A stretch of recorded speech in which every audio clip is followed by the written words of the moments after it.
So basically, I'm going to come up here to go ahead and respond to a few things they said and to back up Keenan on a few claims of what he was talking about. For one, Monica was talking about us paying for school, but really when you look at it, it's actually not that radical of an idea, because for a long time we actually had some form of free education. In the beginning, I actually have a quote from an author that said, from actually Lawrence Whitner, who wrote an article for Truth Out that said the University of California system established in 1868 had free tuition until 1980s. So just to kind of start out, it's really not as radical of an idea as people think it is, because it was something that we had. And on top of that, actually going off that same article, they actually said in 1862 to provide educational opportunity, the U.S. government passed the Morrill Act establishing land-grant public colleges and universities on a tuition-free basis. So they actually, for a long time, we actually did believe in education, and the government did help fund it.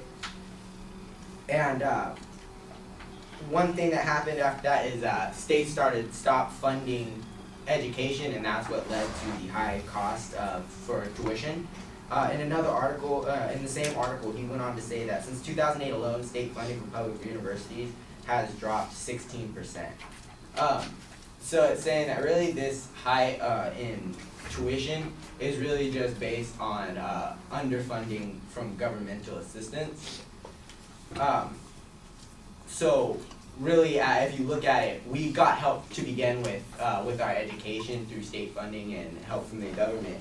So why should we have it taken away now from us when that's the reason costs are skyrocketing so much?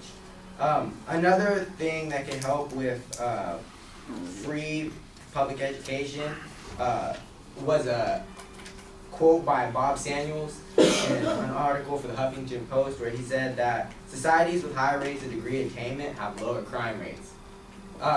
So when you look at it, free education can help not only the people who are struggling with debt, but it can really help everybody else, because when we have the ability to actually go to school and get a job, people are less likely to go out into the world and commit crimes.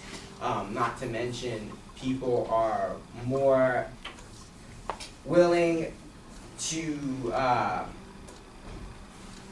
go to work, and there will be in less need of government assistance because they're educated and they don't need that help. In the same article by Bob Samuels, he says that a approach to free education is that by removing the need for students to go into debt, the government would allow graduates to become more productive, and they would have money to spend, which in turn would act as a stimulus for the economy. Basically saying that if we didn't have to pay the money for free tuition, that money that we saved could actually go into helping build the economy. If you look at now, a lot of people are going into debt, and actually in an article it says that nearly, by Lawrence Whitner again, it said that nearly 3 out of 4 college graduates have borrowed to cover for their students' costs, running with an average debt of $30,000 each. So really, us racking up all this debt isn't helping anybody. When we can't have the money that we need, it brings down everything. We aren't able to buy homes, we aren't able to buy cars, which just drags on the economy. In an article by Ryan Gorman for Business Insider, he said that fewer people are buying homes and cars because large portions of income are being eaten up by student loans. They're also less likely to start a small business that provides jobs and services that drive the economy. And that was a quote from Barbara O'Neill, who's a specialist in financial resource and management for Rutgers University, basically saying that if we had more people that could go to school and get an education, it would actually help our whole economy, because let's be real, if you're in debt, once you get out of school, you're less likely to start your own job because you need to pay back your loans and you need to pay back your debt. So when we don't have that debt hanging over our heads, it allows us to push the economy further. Not to mention, with free college tuition, there would be more funding to the school, which would allow for more tenured teachers.